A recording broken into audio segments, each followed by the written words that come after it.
Chapter 41 तेज और दादाजी की हुई फोन पर बात। तेज प्रताप की बात सुनकर तनु बहुत दुखी हो गई थी। फिर वह भागकर अपने रूम में गई और बिस्तर पर लेटकर जोर जोर से रोने लगी। उसे ऐसा लग रहा था, वाकई अब उसका साथ देने वाला कोई भी नहीं है। उसने अपने मन में सोचा, एक ही पल में क्या से क्या हो गया। अभी कुछ समय पहले ही मैं सोच रही थी कि मैं तेज प्रताप से प्यार करने लगी हूँ और उनके बगैर मेरा ना दिन कटता है और ना रात। पर एक तरफ तेज है जो कुछ ना कुछ ऐसा कर जाते हैं कि मुझे उनसे नफरत होने लगती है। कैसे कहूँ आपसे कि मैं अब आना चाहती हूँ, आपके साथ रहना चाहती हूँ, पर नहीं, मुझे ये तो समझ में आ गया है। आप भले ही मेरा और मोहित का कितना ध्यान रख रहे हैं, पर मुझसे प्यार नहीं करते और ना ही कभी कर सकते हैं। पर जब आपने सिर्फ प्रॉपर्टी के लिए शादी की है, तो मेरे लिए इतना कुछ मत कीजिए और मेरे दिल के साथ इस तरह का खेल तो मत कीजिए। वह बगैर खाना खाए ऐसे ही रोते रोते कब सो गई, उसे पता ही नहीं चला। उधर तेज प्रताप का मन बहुत ही बेचैन हुआ जा रहा था। उसने तनु को जर्मनी आने से रोक तो लिया था, पर उसकी बेचैनी कम ही नहीं हो रही थी। कहने को तो उसे खुश हो जाना चाहिए था, पर उसकी खुशी तो जैसे तनु के साथ जुड़ गई थी। वह चाह कर भी अपनी बेचैनी को दूर नहीं कर पा रहा था। वह अपने आप से बहुत परेशान हो गया था। उसे समझ नहीं आ रहा था कि उठते बैठते सोते जागते हर समय तनु का ख्याल उसे बेचैन क्यों करता है। वह मानने तैयार ही नहीं था कि उसे भी प्यार होने लगा है। कुछ सोचते हुए वह उठा और ऑफिस जाने के लिए तैयार होने लगा। आज रह रहकर उसे तनु की याद आ रही थी। उसका सांवला सलोना चेहरा, उसका उससे कॉलर पकड़कर लड़ाई झगड़ा करना या फिर उसकी रोती हुई आंखें, सब कुछ उसके सामने आने लगा था। ऐसी ही एक हफ्ता और बीत गया। तेज प्रताप के दादाजी उसे बार बार मिलने के लिए कहते थे, पर जैसे तेज प्रताप पर तो कोई असर ही नहीं हो रहा था। वह डेनमार्क भी इसलिए नहीं जा रहा था। ऐसे ही एक सुबह तेज प्रताप का फोन बजा। तेज प्रताप ने नंबर देखा और उसने मन में कहा, दादाजी तो मेरा पीछा ही नहीं छोड़ रहे हैं। क्या जवाब दूंगा उन्हें, और कितना बहाना बनाऊं, मानते ही नहीं है। शादी करने के लिए कहा तो शादी कर तो ली, पर नहीं, अभी भी चैन नहीं है। पता नहीं और क्या चाहते हैं मुझसे। फिर उसने झल्लाते हुए उनका फोन उठाया। तेज प्रताप ने हेलो कहा। दादाजी ने बगैर कोई जवाब दिए सीधे ही तेज प्रताप से कहा, मैं तुमसे बहुत दिनों से कह रहा हूँ, तुम्हें मेरी बात समझ में आ रही है या नहीं? तुमने अपनी पसंद की लड़की से शादी कर ली। मैंने कुछ नहीं कहा, पर क्या कारण है तुम उसे लेकर नहीं आ रहे हो? यदि तुम्हें वो लड़की पसंद नहीं थी, तो फिर तलाक लेकर मधुलिका शादी कर लो। उद्धरण चिन्ह। तेज प्रताप ने मन में कहा, उसी मधुलिका से बचने के लिए तो मैंने यह शादी की है। आपको बहू भी चाहिए थी, तो वह मिल गई, वह भी इंडियन, पर मुझे पत्नी की जरूरत नहीं है और ना ही मैं उसे अपना पाऊंगा। उद्धरण चिन्ह। दादाजी ने फिर चिल्लाते हुए पूछा, तुम्हें कुछ सुनाई दे रहा है या नहीं? मैं पागल नहीं हूँ जो ऐसे ही बड़बड़ा रहा हूँ। मैं खुद ही इंडिया जाकर उसे ले आऊंगा। तुम मुझे उसका एड्रेस और मोबाइल नंबर बता दो। उद्धरण चिन्ह। तेज प्रताप ने हकलाते हुए कहा, आपको जाने की जरूरत नहीं है। वह अभी पढ़ाई कर रही है। मैं सोच रहा हूँ, इस साल उसकी पढ़ाई कंप्लीट हो जाएगी, फिर वह आ जाएगी। उद्धरण चिन्ह। दादाजी ने कहा, पहले तो तुमने कहा था कि वह पेपर देकर आ जाएगी। अब तुम कह रहे हो कि वह 1 साल के बाद आएगी। क्या तमाशा लगा रखा है तुमने? कहीं ये तुम्हारी झूठी शादी तो नहीं है? देखो, मुझे बहलाने की कोशिश मत करना। उद्धरण चिन्ह। तेज प्रताप ने कहा, नहीं दादाजी, यह सच है, बस कुछ ही दिनों में उसका वीजा रेडी हो जाएगा, फिर मैं ले आऊंगा। उद्धरण चिन्ह। दादाजी ने कहा, क्या वीजा बनवाने में 2 महीने लगते हैं? तुम्हारी शादी को 2 महीने हो गए, तुम अभी तक उसका वीजा नहीं बनवा पाए। तुम सारे डॉक्यूमेंट मुझे भेजो, मैं उसे अपने साथ ले आऊंगा और इस बार मुझे किसी तरह का कोई बहाना नहीं चाहिए। उद्धरण चिन्ह। तेज प्रताप ने मन में कहा, अब तो लगता है मुझे इनकी बात माननी ही पड़ेगी। उसने कहा, ठीक है दादाजी, मैं तनु को ले आऊंगा। अच्छा, मैं फोन रखता हूँ। उद्धरण चिन्ह। दादाजी ने कहा, लेकिन याद रखना, इस बार मुझे किसी भी तरह का बहाना नहीं चाहिए। मैं बस अपनी बहू से मिलना चाहता हूँ। यदि तुम एक हफ्ते के अंदर उसे मेरे सामने नहीं लाए, तो मैं खाना पीना छोड़ दूंगा और तुम्हें पता है मैं क्या कर सकता हूँ। उद्धरण चिन्ह। तेज प्रताप ने घबराते हुए कहा, आप चिंता मत करें, मैं ले आऊंगा, वह भी एक हफ्ते के अंदर। उद्धरण चिन्ह। फिर दोनों ने फोन रख दिया। तेज प्रताप ने दादाजी को कह तो दिया था, पर अभी भी उसका मन घबरा रहा था। वह तनु का सामना कैसे करेगा? अभी बगैर मिले ही उसकी यह हालत है। यदि वह उससे रोज रोज मिलेगा, तो मुझे कांटेक्ट तोड़ना बहुत मुश्किल हो जाएगा। उसे समझ नहीं आ रहा था वह क्या करे। फिर उसने सोचा, अभी शायद मेरा मन ज्यादा बेचैन है। जो भी डिसीजन लेना है, वह मैं 1-2 दिन के बाद लूंगा। फिर उसने अपना सिर झटका तैयार होकर ऑफिस चला गया। उधर तनु, उसकी हालत बहुत खराब थी। वह अब शिल्पा से भी ज्यादा नहीं मिलती थी और ना ही ज्यादा बात करती थी। शिल्पा भी परेशान थी। हेलो दोस्तों, आशा करती हूँ आपको यह उपन्यास पसंद आ रहा होगा। सॉरी, आज के लिए मैं ज्यादा नहीं लिख पाई।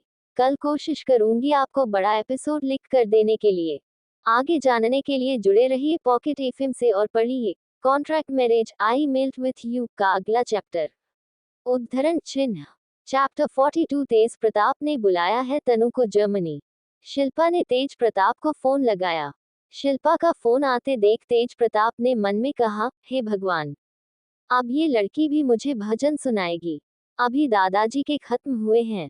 फिर उसने शिल्पा का फोन उठाया। उद्धरण चिन्ह। तेज प्रताप ने हेलो कहा। शिल्पा बोली, भाई कैसे हो? उद्धरण चिन्ह। तेज प्रताप ने कहा, मैं यहाँ अच्छा हूँ। तुम सुनाओ, आज मुझे अचानक कैसे याद किया? उद्धरण चिन्ह। शिल्पा बोली, जो आपने किया है, उसके लिए तो मुझे आपको याद करना ही पड़ेगा। भाई एक बात बताए, क्या आपका तनु से कोई झगड़ा हुआ है? उद्धरण चिन्ह। तेज प्रताप ने चौंकते हुए कहा, झगड़ा? नहीं तो, क्यों, तनु ने कुछ कहा है क्या? उद्धरण चिन्ह। शिल्पा बोली, नहीं, वह तो अब बात भी नहीं करती है। आपसे झगड़े की बात कैसे बताएगी? उद्धरण चिन्ह। तेज प्रताप ने कहा, उसकी तबीयत तो ठीक है ना? उद्धरण चिन्ह। शिल्पा ने कहा, हाँ, अभी तक तो ठीक है, पर बहुत अच्छी नहीं है। वह बहुत उदास रहती है। उद्धरण चिन्ह। फिर शिल्पा ने कुछ रुकते हुए कहा, वह आपकी पत्नी है, आप उसे लेकर क्यों नहीं गए अभी तक? उद्धरण चिन्ह। तेज प्रताप कुछ बोल नहीं पाया। क्या बहाना करे, उसे कुछ समझ ही नहीं आ रहा था। वह चुप ही रहा। शिल्पा फिर बोली, आप लोगों ने शादी कर ली, वह तो ठीक है। भले ही आपने उसकी प्रोफाइल देखकर शादी की थी, लेकिन कुछ सोचकर तो की होगी, या फिर मेरी सहेली को सिर्फ शादी करके छोड़ने के लिए शादी की है? जवाब दीजिए भाई, मैं तनु को ऐसे नहीं देख सकती। उद्धरण चिन्ह। तेज प्रताप ने कहा, तुम ऐसे ही कुछ उल्टा सीधा मत सोचो। मैं यहाँ किसी जरूरी काम में फंसा हुआ था, इसलिए तनु को लेने नहीं आ पाया, पर जल्दी आऊंगा। तुम चिंता मत करो। उद्धरण चिन्ह। शिल्पा बोली, बहुत देर मत कर देना भैया। उद्धरण चिन्ह। तेज प्रताप ने कहा, हाँ, शायद 1 हफ्ते में ही ले जाऊंगा। उद्धरण चिन्ह। शिल्पा ने कहा, ठीक है। क्या आपने तनु को बता दिया? उद्धरण चिन्ह। तेज प्रताप ने कहा, अभी नहीं, पहले डिसाइड हो जाने दो, उसके बाद बता दूंगा। उद्धरण चिन्ह। शिल्पा ने कहा, तो क्या अभी तक आपने डिसाइड नहीं किया? उद्धरण चिन्ह। तेज प्रताप ने कहा, अरे मेरी प्यारी बहना, डिसाइड हो गया है, बस जैसे ही मैं अपने काम से फ्री होऊंगा, चले जाऊंगा, वह भी 1 हफ्ते के अंदर। अब तो तुम खुश हो? ठीक है, अब मैं फोन रखता हूँ। उद्धरण चिन्ह। और दोनों ने फोन रख दिया। तेज प्रताप ने फोन रखा ही था कि नाना जी का फोन आ गया। अब तेज प्रताप बहुत चिढ़ गया था।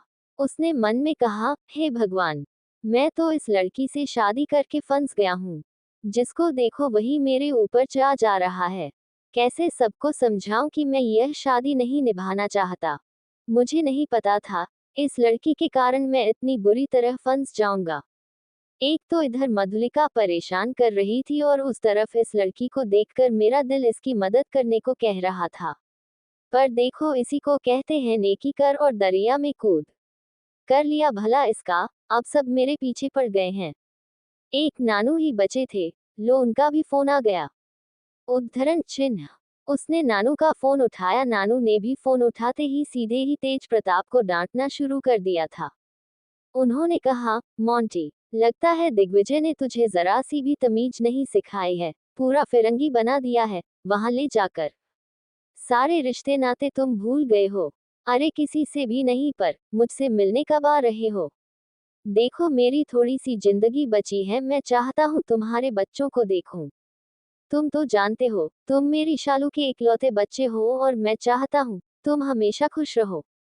तुम्हारा भी परिवार बढ़े। मैं मरने के पहले तुम्हारे बच्चों को देखना चाहता हूँ। बस मेरे मरने के पहले मेरी यह इच्छा जरूर पूरी कर देना। उद्धरण चिन्ह। तेज प्रताप ने मन में सोचा, मैं तो सोचा नानू मुझे तनु को ले जाने कहेंगे, मगर नानू तो मेरी सोच से भी 4 कदम आगे चलते हैं। बाकी सब तो तनु तक सीमित रहे, यह मेरे होने वाले बच्चों तक पहुंच गए। नानू भी ना घुमा फिरा कर आखिर मुझसे यह मनवा लेना चाहते हैं कि मैं तनु को भी ले जाऊं और बाद में उनकी गोद में एक छोटा नन्हा मुन्ना भी दे दूं। हे भगवान, ये क्या हो रहा है? सब तो हाथ धोकर मेरे पीछे पड़ गए हैं। उद्धरण चिन्ह। उसने नानू से कहा, नानू, बस 1 हफ्ते की बात है, मैं तनु को लेने आ रहा हूँ। ठीक है, अब आप चिंता मत करो। उद्धरण चिन्ह। नानू ने फिर खुश होते हुए कहा, क्या सच है? तुम आ रहे हो? उद्धरण चिन्ह। तेज प्रताप ने कहा, हाँ नानू। उद्धरण चिन्ह। फिर नानू ने उससे थोड़ा झूठी गुस्से में पूछा, अच्छा ये बताओ, वह जो पेंटिंग मेरी और तेरी खूसट दादा की थी, वह तुझे कैसी लगी? तेज प्रताप ने कहा, वह तो बहुत सुंदर पेंटिंग थी, नानू। उद्धरण चिन्ह। नानू ने कहा, फिर तुमने मुझे बताया क्यों नहीं? उद्धरण चिन्ह। तेज प्रताप ने कहा, मैं भूल गया था, लेकिन जिसने भी बनाई थी, बहुत सुंदर थी। ऐसा लग रहा है जैसे आप और दादू अभी फोटो से निकलकर बाहर आ जाएंगे। उद्धरण चिन्ह। नानू तारीफ सुनकर मुस्कुरा दिए। फिर उन्होंने कहा, तुम्हें पता है कितना महंगा पेंटर बुलवाया था मैंने इसके लिए? उद्धरण चिन्ह। तेज प्रताप ने कहा, किस पेंटर को बुलाया था? मैं उससे मम्मी और पापा की भी फोटो बनवा लूंगा, वाकई बहुत सुंदर बनी है। उद्धरण चिन्ह। नानू फिर हंसने लगे और हंसते हुए कहा, इसी पेंटर को तो ले जाने कह रहा हूँ। मैं तो चाहता हूँ वह वहां जाए और तुम्हें जितनी पेंटिंग बनवानी हो उससे बनवा लेना। उद्धरण चिन्ह। तेज प्रताप ने कहा, आप ठीक कहते हैं, इतनी अच्छी पेंटिंग बनाने वाले यहाँ पर शायद ही मिलते हो। उद्धरण चिन्ह।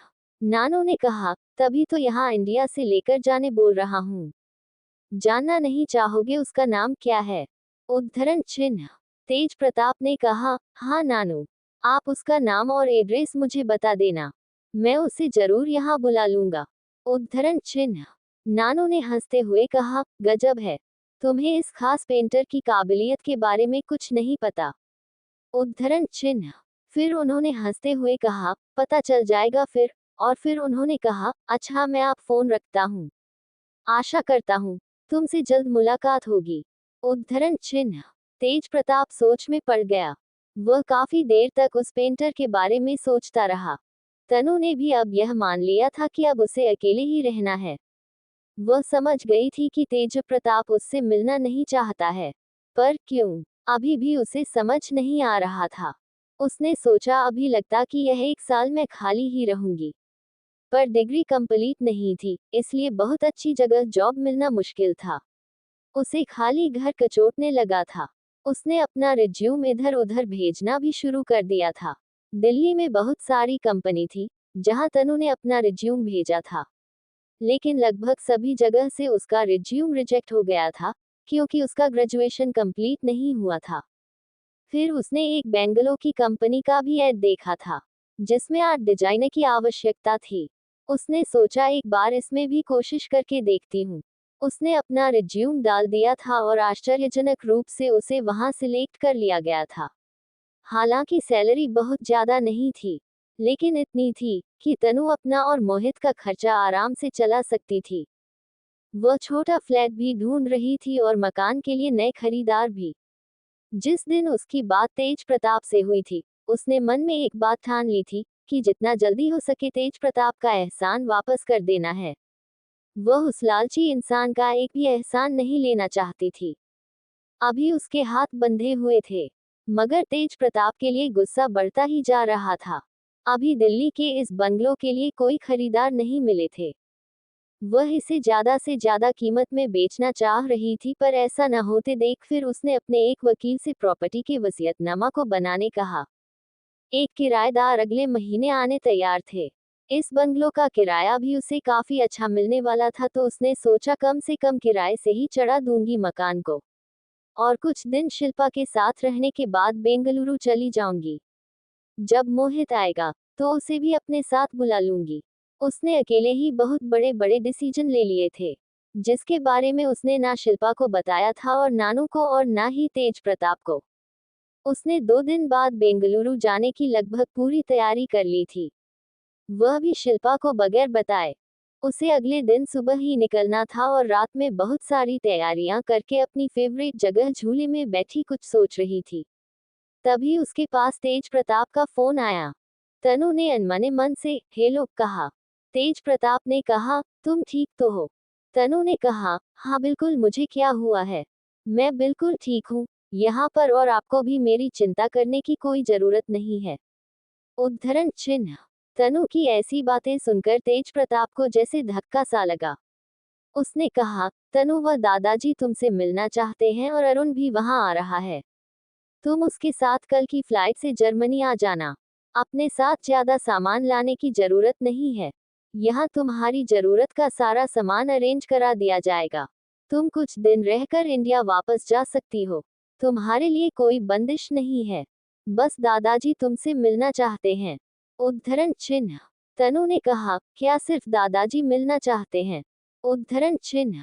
तेज प्रताप ने हड़बड़ाते हुए कहा, हाँ, वह उनकी तबीयत बहुत खराब है और वह तुमसे मिलने की जिद पकड़ के बैठ गए हैं। प्लीज मना मत करना। उद्धरण चिन्ह। तनु ने गुस्से में कहा, मैं मना कैसे कर सकती हूँ?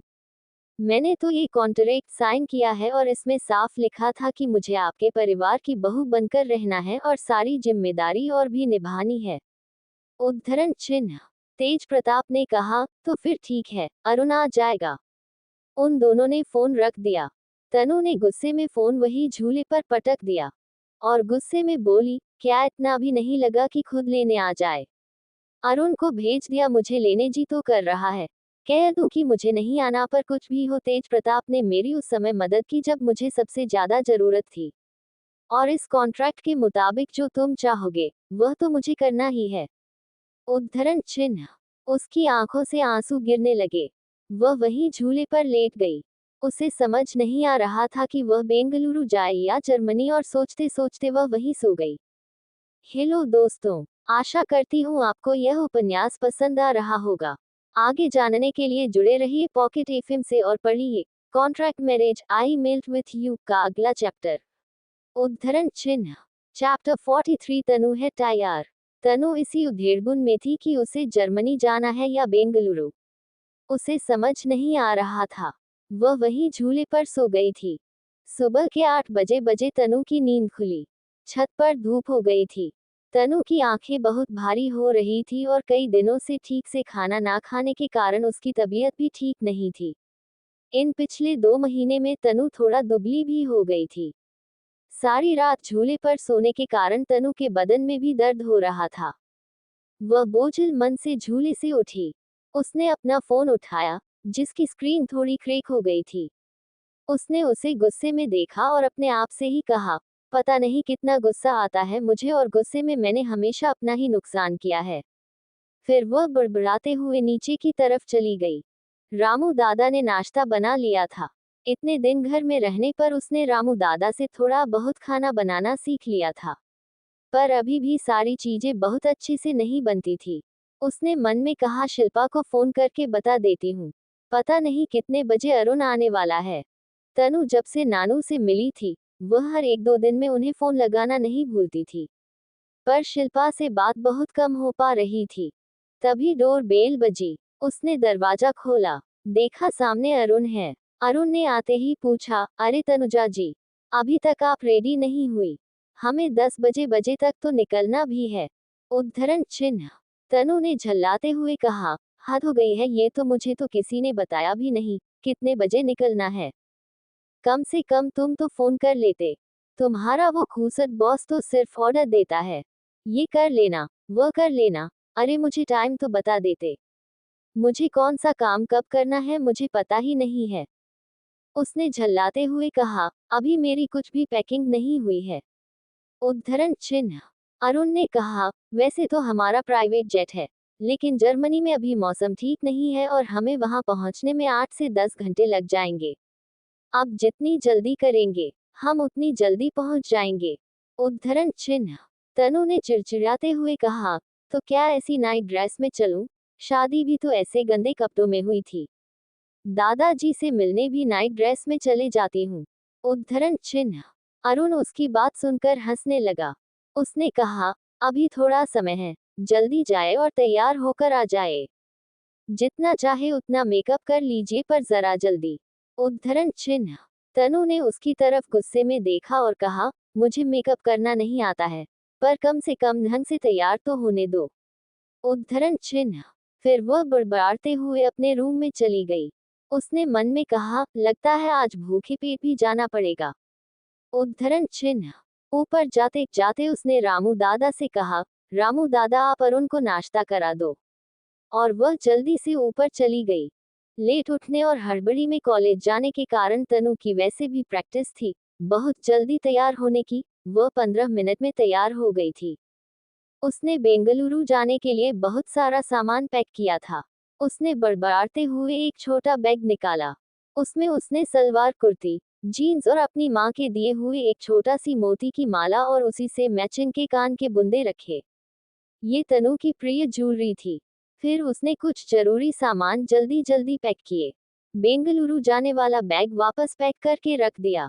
उसने वकील को फोन लगाया। वकील ने फोन उठाकर हेलो कहा। उसने पूछा, क्या वसीयत के कागजात रेडी हो गए हैं? उद्धरण चिन्ह। वकील ने कहा, हाँ, हो गए हैं। उद्धरण चिन्ह। तनु ने कहा, आप मुझे एयरपोर्ट पर मिलो, मैं वहीं पर वह पेपर ले लूंगी और आपका पेमेंट भी कर दूंगी। उद्धरण चिन्ह। वकील ने कहा, ठीक है मैडम, पर इतनी सुबह? तनु ने वकील की बात को काटते हुए कहा, अभी 8:30 हो रहे हैं, आप 9:30 बजे तक पहुंच जाए। मैं भी आ रही हूँ। उद्धरण चिन्ह। वकील ने कहा, अचानक इतनी हड़बड़ी में आप कहाँ जा रही हैं? उद्धरण चिन्ह। तनु जवाब नहीं देना चाहती थी। उसने कहा, ऐसे ही कुछ जरूरी काम है। पेपर में कोई कमी तो नहीं रह गई है? मैंने यह मकान जिसके नाम करने कहा था, आपने ध्यान से वही नाम लिखा है ना? उद्धरण चिन्ह। वकील ने कहा, हाँ मैडम, जैसा आपने कहा था मैंने वैसा ही किया है। उद्धरण चिन्ह। तनु ने कहा, ठीक है, तो फिर हम एयरपोर्ट पर मिलते हैं। उद्धरण चिन्ह। वकील ने कहा, ठीक है। उद्धरण चिन्ह। दोनों ने फोन रख दिया। फिर उसने शिल्पा को फोन लगाया और बैग लेकर नीचे की तरफ चल पड़ी। उसने बैग अरुण को पकड़ाया। अरुण उसे आश्चर्य से देख रहा था। तनु ने कोई भी मेकअप नहीं किया था, फिर भी बहुत सुंदर लग रही थी। इधर शिल्पा फोन नहीं उठा रही थी। तनु ने झल्लाते हुए अपने मन में कहा, ये शिल्पा की बच्ची अभी तक सोकर नहीं उठी क्या? फोन ही नहीं उठा रही है। अभी बगैर बताए चले जाऊंगी तो 17 बातें सुनाएगी। उद्धरण चिन्ह। अरुण अभी भी आश्चर्य से तनु को देख रहा था।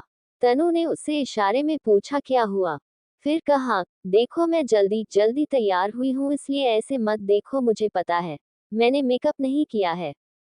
तुम तो ऐसे घूर कर देख रहे हो जैसे मैं मेकअप की दुकान लग रही हूँ। चलो जल्दी, देर हो जाएगी तो फिर बोलोगे देर हो गई। उद्धरण चिन्ह। अरुण बोला, मैं आपको इसलिए नहीं देख रहा था कि आपने मेकअप किया है या नहीं। मैं तो ये सोच रहा था, आप इतनी जल्दी रेडी भी हो गई और आपका बैग भी रेडी हो गया। उद्धरण चिन्ह। तनु उसे देखते हुए आगे बढ़ गई। अरुण ने धीरे से कहा, लगता है तनुजा मैडम को मेरे बॉस से मिलने की बहुत जल्दी है। और वह मुस्कुराते हुए तनुजा के पीछे चल पड़ा। हेलो दोस्तों, आशा करती हूँ आपको यह उपन्यास पसंद आ रहा होगा। आगे जानने के लिए जुड़े रहिए पॉकेट एफएम से और पढ़िए contract marriage I melt with you का अगला चैप्टर। उद्धरण चिन्ह। चैप्टर 44। तनु पहुंची जर्मनी। दोनों कार में जाकर बैठ गए। तनु अभी भी शिल्पा को फोन लगा रही थी। उसके फोन उठाते ही तनु को रिलैक्स फील हुआ। उसने हेलो शिल्पा, उद्धरण चिन्ह। शिल्पा ने भी जवाब में हेलो कहा। तनु ने कहा सॉरी यार, पर तुझे कुछ बताना है, उद्धरण चिन्ह। शिल्पा ने तनु की बात काटते हुए कहा, भगवान का शुक्र है आपको मेरी याद तो आई, वरना इतने दिनों से तो आप मुझसे बात भी नहीं कर रही थी, उद्धरण चिन्ह। तनु ने कहा, शिल्पा मैं अभी जर्मनी निकल रही हूँ, तुम्हें बता भी नहीं पाई, उद्धरण चिन्ह। शिल्पा ने आश्चर्यचकित होकर कहा, तू मुझे अभी बता रही है और भाई ने भी नहीं बताया? तुम लोगों ने ऐसे ही चुपचाप शादी कर ली, मुझे बताया भी नहीं और आप जाने के समय बता रही हो कि मैं जा रही हूँ। चल ठीक है चले जाओ, पर जर्मनी जाकर मुझे भूल मत जाना। फोन लगाकर मुझे बता देना। अभी कितना समय है, मैं तुमसे मिलने आ जाती हूँ, उद्धरण चिन्ह। तनु ने कहा, नहीं तुम मत आओ, मैं वहां पहुंचकर तुम्हें फोन लगाऊंगी। वैसे भी मैं कुछ दिनों के लिए जा रही हूँ, फिर वापस आ जाऊंगी, उद्धरण चिन्ह। शिल्पा ने कहा, पर इतनी जल्दी वापस क्यों आएगी? आप सीधे एग्जाम के समय वापस आना, उद्धरण चिन्ह। तनु ने अनमने मन से कहा, ठीक है, अच्छा मैं अभी जल्दी में हूँ, निकलती हूँ, वहां पहुंचकर तुझे फोन करूंगी और नानू से कहना ज्यादा मीठा ना खाएं और मेरी चिंता ना करें, मैं रोज ही उन्हें फोन लगाऊंगी, भले तुझे ना लगाओ, उद्धरण चिन्ह। फिर शिल्पा झूठा गुस्सा दिखाते हुए कहा, अच्छा जी अब नानू जी की बहुत चिंता हो रही है और अपनी सहेली को आप तो भूल ही जा रही हैं, उद्धरण चिन्ह। तनु ने कहा, भूली नहीं हूँ, तुझे भी लगाऊंगी फोन, वैसे भी मुझे वहां काम ही क्या है। फिर वह जबरदस्ती हंस पड़ी।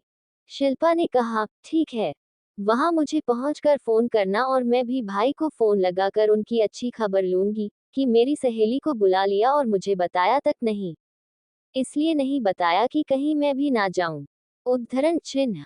तनु ने अचानक खुश होते हुए कहा, तो तू भी चलना मेरे साथ, उद्धरण चिन्ह। शिल्पा ने कहा, नहीं अभी तुम जाओ, मुझे यहाँ मम्मी को भी देखना रहता है, मैं कुछ समय के बाद आऊंगी। फिर दोनों ने बाय किया, उद्धरण चिन्ह। तनु ने बेंगलुरु जाने के लिए अपना बैग रेडी किया था, पर उसमें से जो बहुत जरूरी सामान था उसे ही बस वो लेकर आई थी। जल्दी जल्दी में उसने नाश्ता भी नहीं किया था। जब उसने शिल्पा से बात कर ली तब अरुण ने कहा, आप नाश्ता कर लीजिए, उद्धरण चिन्ह। तनु ने हड़बड़ी में कहा, नहीं हमें शायद देर हो जाएगी, ऐसे ही चलते हैं, उद्धरण चिन्ह। अरुण ने मुस्कुराते हुए कहा, प्राइवेट जेट है, आप परेशान मत होइए, आराम से नाश्ता कर लीजिए, तेज प्रताप कहीं भाग नहीं जाएंगे, वह भी जर्मनी में ही है। फिर वह हंसने लगा और तनु की तरफ सैंडविच का एक पैक बढ़ा दिया, उद्धरण चिन्ह। तनु ने उसकी तरफ देखा और मुस्कुराते हुए नाश्ता किया। थोड़ी ही देर में वे लोग एयरपोर्ट पहुंच गए। वहां वकील पहले से ही खड़ा इंतजार कर रहा था। जब तक अरुण कार से सामान निकाल रहा था, तब तक तनु ने सभी जरूरी बातें करके ध्यान से देखकर पेपर को ले लिया। भले ही तनु तेज प्रताप से कितना ही नाराज थी, पर सच तो ये था, तेज प्रताप से मिलने की खुशी उसे अंदर ही बहुत ज्यादा थी। उसे ऐसा लग रहा था, काश उसके पंख होते और वह जल्दी से जर्मनी पहुंच जाती। तनु अरुण के साथ प्राइवेट जेट में अंदर आ गई। तनु एकदम छोटे बच्चों की तरह एक साइड विंडो से झांक झांक कर देख रही थी। वह बचपन में ही बस फ्लाइट में बैठी थी। आज उसके लिए एक नया ही अनुभव था। दोनों ही लगभग 10:30 बजे प्राइवेट जेट में बैठ गए थे। वह लगभग सारी सुविधाओं वाला था। उसे इस तरह से डिजाइन किया गया था कि लंबी यात्रा में भी किसी तरह की थकान ना हो। रात के लगभग 8 बजे वह जर्मनी पहुंच जाने वाले थे। दोनों ही प्लेन में सवार हो गए थे और प्लेन जैसी ही उड़ा तनु ने एक राहत की सांस ली। तनु बार बार खिड़की से बाहर देख रही थी और छोटी मोटी चीजें उसे बहुत आकर्षित कर रही थी। कब पर 7 घंटे निकल गए उसे पता ही नहीं चला। अचानक ही प्लेन में कुछ कॉम्प्लिकेशन आने के कारण प्लेन को फ्रांस में ही रोकना पड़ा। तनु पहली बार इंडिया के बाहर आई थी। यहाँ के गोरे गोरे लोग सब देखने में उसे आश्चर्यचकित कर रहे थे। वहाँ की साफ सफाई और वहाँ का एटमॉस्फेयर तनु को बहुत आकर्षित कर रहा था। वह यहाँ पर बहुत खुश थी। पर जैसे ही उसे पता चला कि अभी भी वह जर्मनी नहीं पहुंची है, वह बहुत उदास हो गई। उसने मन में सोचा, पता नहीं जब भी तेज प्रताप से मिलने का समय आता है, हमेशा कोई ना कोई प्रॉब्लम आ जाती है और हम मिल ही नहीं पाते। उद्धरण चिन्ह। फिर वह अरुण के साथ प्लेन से बाहर आ गई। अरुण जर्मनी की फ्लाइट का पता करने गया था। तनु वहीं बैठी रही। अरुण ने पता किया, आगे 2 घंटे के बाद ही जर्मनी की फ्लाइट थी। वह 2 टिकट लेकर आ गया था। उसने तेज प्रताप को फोन लगाया और यहाँ की सारी सिचुएशन बताते हुए कहा, सर जेट में कुछ प्रॉब्लम आ गई है, इसलिए हम यहाँ फ्रांस में रुक गए हैं। आगे 2 घंटे के बाद की फ्लाइट है, फिर हम जर्मनी के लिए निकल जाएंगे। उद्धरण चिन्ह। तेज प्रताप ने कहा, मुझे ऐसा ही लग रहा था, ये लड़की कोई ना कोई प्रॉब्लम खड़ी करती रहती है। जब भी मिलती है किसी प्रॉब्लम में ही फंसी रहती है। और फिर अरुण और तेज प्रताप दोनों ही हंस दिए। उद्धरण चिन्ह। तेज प्रताप ने अरुण से कहा, तुम लोगों ने नाश्ता कर लिया था? उद्धरण चिन्ह। अरुण ने कहा, जी सर। उद्धरण चिन्ह। फिर तेज प्रताप ने कहा, कुछ खाना खा लो और तनुजा मैडम को भी खिला दो। ध्यान देना वह वेजिटेरियन है, उसे उसके हिसाब का खाना खिला दो। शिल्पा ने मुझे बताया था, उसे भूख भी लगी होती तो वह बोलती नहीं है, तो उससे पूछना नहीं, सीधे खाने के लिए ले जाओ, ठीक है? उद्धरण चिन्ह। मेरी एक बहुत ही अर्जेंट मीटिंग है, तुम ध्यान से उसे ले आना। मैं फोन रखता हूँ। उद्धरण चिन्ह। अरुण ने मन में कहा, वैसे सर तनुजा मैडम का बहुत ध्यान रखते हैं। मैडम को क्या पसंद है, क्या नहीं, सर उसका भी बहुत ध्यान रखते हैं। कहने को तो कहते हैं तनुजा से दूर रहना है, पर पता नहीं क्यों मुझे लगता है सर तनुजा मैडम से प्यार करने लगे हैं। फिर वह मन ही मन मुस्कुरा दिया।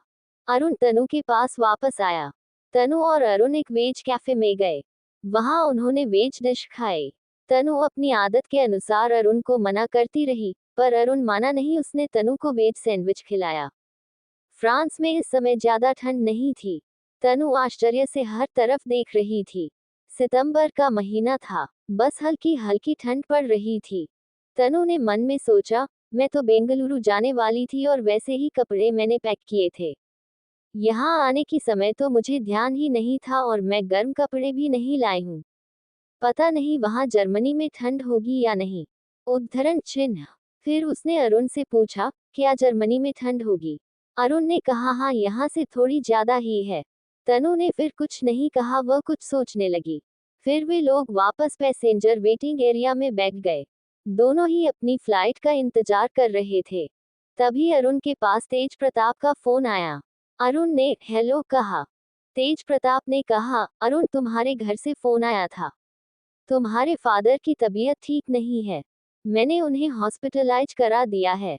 तुम जैसे ही आओगे तुम्हारे लिए कार रेडी होगी, तुम वहां निकल जाना, मैं तनुजा को एयरपोर्ट से घर ले आऊंगा। उद्धरण चिन्ह। अरुण ने कहा, ठीक है सर, आपका बहुत बहुत धन्यवाद। उद्धरण चिन्ह। तेज प्रताप ने कहा, जब तुम्हारे फादर ठीक हो जाए तब तुम मुझे थैंक्स कहना, अभी नहीं। Take care yourself. और उसने फोन रख दिया। उद्धरण चिन्ह। तनुजा जो अरुण को बात करते हुए देख रही थी, वह मन ही मन अरुण से जल रही थी। उसने मन में सोचा, एक तो उसकी पत्नी आ रही है, यह नहीं उसे फोन लगाकर पूछे कि उसने खाना खाया कि नहीं, उसे कोई परेशानी तो नहीं है, मगर नहीं अपने असिस्टेंट को फोन लगा रहे हैं, उनकी केयर हो रही है, मैं तो जैसे कुछ हूं ही नहीं। वैसे पता नहीं क्या जरूरी बात है जो अरुण इतनी दूर जाकर बात कर रहा है। थैंक यू तो बस सुनाई दिया और वह गुस्से में बैठ गई। उससे मन में सोचा, जब मिलेंगी तो मैं शक्ल ही नहीं देखूंगी, और वैसे भी खुद तो मुझसे मिलना नहीं चाहते हैं, तो मैं भी शक्ल नहीं देखूंगी उनकी। और फिर वह गुस्से में ऐसे ही बैठी रही। उद्धरण चिन्ह। फ्लाइट का समय होने पर दोनों फ्लाइट में चले गए। तनु ने अरुण से कुछ नहीं पूछा कि तेज प्रताप ने उससे क्या कहा है। रात के लगभग 10 बजे फ्लाइट जर्मनी पहुंच गई थी। आज तनु बहुत खुश थी। हेलो दोस्तों, आशा करती हूँ आपको यह उपन्यास पसंद आ रहा होगा। आगे जानने के लिए जुड़े रहिए पॉकेट एफएम से और पढ़िए contract marriage I melt with you का अगला चैप्टर। उद्धरण चिन्ह। चैप्टर 45। तनु और तेज प्रताप की हुई मुलाकात। अरुण और तनु दोनों ही बाहर आए। अरुण का फोन बार बार नेटवर्क से बाहर हो रहा था। उसने तनु से कहा, मैं एक बार सर को फोन लगाता हूँ, सर के आने के बाद मैं यहाँ से जाऊंगा, आप उनके साथ घर चले जाना। उद्धरण चिन्ह। तनु ने पूछा, तुम क्यों नहीं आओगे? उद्धरण चिन्ह। अरुण ने मुस्कुराते हुए कहा, मैं कबाब में हड्डी नहीं बनना चाहता। और सच तो यह है, मेरे फादर की तबीयत बहुत खराब है, इसलिए मुझे अर्जेंटली जाना है, और वैसे भी आपको तो खुश होना चाहिए, सर आपको लेने आ रहे हैं। तनु ने उसे गुस्से से देखा और अपना चेहरा दूसरी तरफ घुमा लिया। उसने मन में कहा, कबाब में हड्डी ये नहीं है। ऐसा लग रहा है जैसे मैं ही हूँ और यह पक्का झूठ ही बोल रहा है मुझसे। वह वैसे ही गुस्से में बड़बड़ाती रही। उद्धरण चिन्ह। अरुण ने तनुजा को वहीं रुकने कहा और अरुण अभी भी तेज प्रताप को फोन लगाने की कोशिश कर रहा था। फोन लगाते लगाते वह बाहर आ गया था। तनु वहीं रुकी हुई थी। बाहर तेज प्रताप ड्राइवर के साथ था। अरुण को देखते ही उसने कहा, तुम हॉस्पिटल के लिए निकल जाओ, मैं तनुजा को लेकर घर पहुंचता हूँ। पर तुम लोग का फोन लग क्यों नहीं रहा है? उद्धरण चिन्ह। अरुण ने कहा, शायद नेटवर्क का कुछ प्रॉब्लम हो गया है। आप कहे तो मैं तनुजा मैडम को यहाँ ले आता हूँ। उद्धरण चिन्ह। तेज प्रताप ने कुछ सोचते हुए कहा, वह कहाँ रुकी है? उद्धरण चिन्ह। अरुण ने इशारे से बता दिया, उस तरफ। उद्धरण चिन्ह। तेज प्रताप ने कहा, तुम जाओ मैं ले आऊंगा। उद्धरण चिन्ह। उधर तनु, जब उसने थोड़ी देर अरुण को नहीं देखा तो परेशान होने लगी। उसे समझ में नहीं आ रहा था किस तरफ जाए। वह दूसरी तरफ चली गई और तेज प्रताप भी उसे ढूंढने के लिए अंदर आया। पर तनु उसे कहीं दिखाई नहीं दे रही थी। तेज प्रताप की घबराहट बढ़ने लगी थी। उसने मन में सोचा, यह मछली यहाँ आकर भी मुझे परेशान करना नहीं छोड़ रही है। मैं अपना सब काम छोड़कर उसे यहाँ ढूंढने में लगा हुआ हूँ। पता नहीं वह कहाँ चली गई है। तेज प्रताप ने तनु को हर जगह ढूंढा पर तनु मिल ही नहीं रही थी। तेज प्रताप तनु को फोन लगाने की कोशिश कर रहा था, पर पता नहीं क्यों एयरपोर्ट के अंदर नेटवर्क ही नहीं मिल रहा था। उसने सोचा बाहर जाकर फोन लगाता हूँ। वह बाहर आया। उसने तनु को फोन लगाया, पर अभी भी तनु का फोन नॉट रीचेबल बता रहा था। तेज प्रताप अब बहुत परेशान होने लगा था। उसने ड्राइवर को भी तनु की फोटो दी और कहा, मैडम दिखे तो उन्हें कार तक ले जाना। फिर वह झल्लाते हुए इधर उधर ढूंढने लगा। उधर अरुण को ना पाकर तनु उसे ढूंढ रही थी। ना अरुण का फोन लग रहा था और ना ही तेज प्रताप का। तनु की घबराहट बढ़ती जा रही थी। उसके मन में आप उल्टे सीधे ख्याल आने लगे थे। उसने मन में सोचा, कहीं ऐसा तो नहीं तेज प्रताप ने मुझसे पीछा छुड़ाने के लिए मुझे एयरपोर्ट पर ऐसे ही छोड़ दिया। पहले अरुण अचानक ही 1 हफ्ते का बोलकर गायब हो गया था। कहीं ऐसा तो नहीं यहाँ पर भी वह मुझे छोड़कर गायब हो गया हो।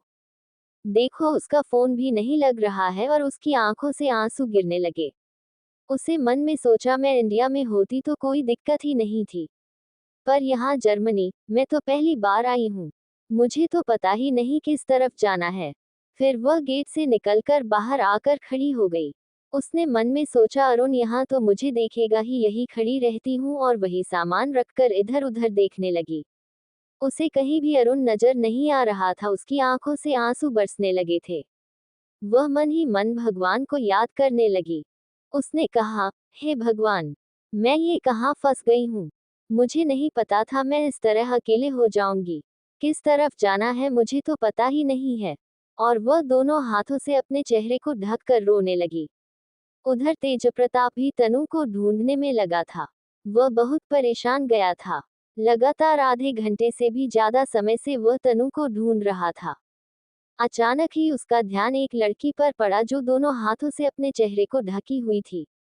उसे देखकर तेज प्रताप ने गहरी सांस ली और मन में कहा, तो यह आफत की पुड़िया यहाँ पर है। फिर वह मुस्कुराते हुए उसकी तरफ बढ़ गया। वह तनु के करीब आया। उसने देखा तनु जोर जोर से रो रही है। उसने प्यार से तनु के कान में कहा, तनुजा, चिंता मत करो, मैं आ गया हूँ, और उसने तनु के कंधे पर हाथ रखा। उद्धरण चिन्ह। तनु जो रो रही थी, तेज प्रताप की आवाज सुनकर बगैर उसे देखे मुड़कर उसके सीने से जा लगी और रोने लगी। तेज प्रताप अचानक से हड़बड़ा गया। उसने तनु से कहा, प्लीज रिलैक्स। तुम इधर उधर कहाँ घूम रही थी? मैंने तुम्हें कितना ढूंढा। चलो अब रोना बंद करो। और उसने तनु को दूर किया और उसके सामान को पकड़कर आगे आगे चलने लगा। तनु ने अपना चेहरा उठाया और पीछे से तेज प्रताप को देखा। उसने देखा तेज प्रताप एक लंबा और हैंडसम आदमी था। अभी भी तनु ने उसका चेहरा नहीं देखा था, पर वह बहुत आकर्षक लग रहा था। तनु अपने आंसू पोंछते हुए उसके पीछे चल पड़ी। उसने मन में कहा, बहुत सीधा बनता है ये, पक्का मुझे जानबूझकर लेने देर से आया होगा और सारा इल्जाम मुझ पर लगा दिया कि मैं ही इधर उधर घूम रही थी। एक तो वह अरुण, पता नहीं जाकर कहाँ छुप गया है। उद्धरण चिन्ह। फिर उसके मन में कहा, बिल्कुल इसका चेहरा नहीं देखूंगी, मुझे देखना भी नहीं है। और वह गुस्से में चल पड़ी। कार के पास पहुंचकर ड्राइवर ने पैसेंजर सीट का दरवाजा खोला। तनु उसमें बैठ गई। तेज प्रताप पीछे डिक्की में से कुछ सामान निकाल रहा था। तनु ने उसकी ओर देखा भी नहीं और एक तरफ मुंह फेर कर बैठ गई। तभी दूसरी साइड का दरवाजा खुला। तनु की धड़कन अचानक ही बहुत बढ़ गई थी। पहली बार जागी हुई हालत में तनु तेज प्रताप के इतने करीब थी। पर तनु ने मुड़कर तेज प्रताप को नहीं देखा था। तेज प्रताप ने एक पानी का बोतल उसके सामने किया और उससे कहा, लो पानी पी लो। उद्धरण चिन्ह। तनु ने गुस्से में कहा, मुझे प्यास नहीं है। उद्धरण चिन्ह। तेज प्रताप हल्के से मुस्कुरा दिया। उसने पानी की बोतल का कैप खोला और बोतल तनु के मुंह में लगा दिया। तनु को पता ही नहीं था उसे कितनी प्यास लगी है। वह कब आधा बोतल पानी पी गई, उसे पता भी नहीं चला। उसका चेहरा अभी भी विंडो साइड था। अभी भी उसने तेज प्रताप को नहीं देखा था। उसने बोतल को उसे बगैर देखे ही वापस पकड़ा दिया। तेज प्रताप ने मुस्कुराते हुए वाटर ली और कैंप लगाकर साइड में रख दी। फिर उसने लाया हुआ कोट तनु को पहना दिया। तेज प्रताप ने मन में कहा, ये तो सच में पूरी की पूरी झांसी की रानी है। इतना गुस्सा है कि बाप रे, एक तो खुद गायब हो गई थी। गुस्सा तो मुझे होना था। पता नहीं कहां कहां उसे इतनी देर ढूंढता रहा और यह मैडम बाहर आकर खड़ी हो गई थी। एक तो इनका फोन नहीं लग रहा था।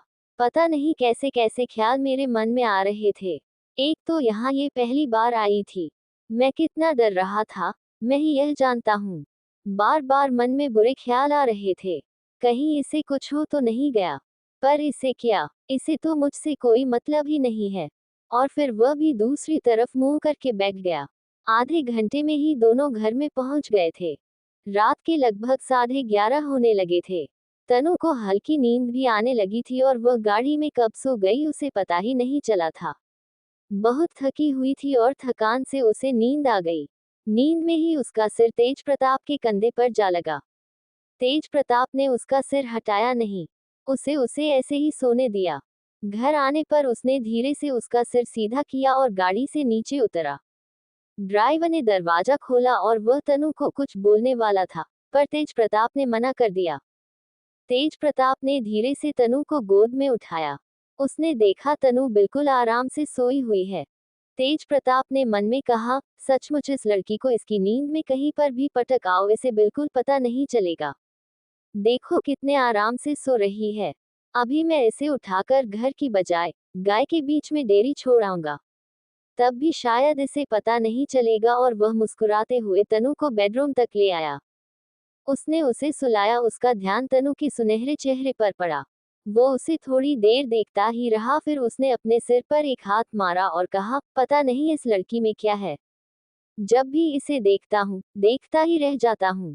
कितना पागल हो गया हूँ, इसे रोज रोज देखूंगा तो पता नहीं मेरा क्या होगा। फिर वह तनु को ब्लैंकेट उड़ाकर अपने रूम में चला गया। अपने रूम में आकर उसने शिल्पा को फोन लगाया। हेलो दोस्तों, आशा करती हूँ आपको यह उपन्यास पसंद आ रहा होगा। आगे जानने के लिए जुड़े रहिए पॉकेट एफएम से और पढ़िए contract marriage I melt with you का अगला चैप्टर। उद्धरण चिन्ह।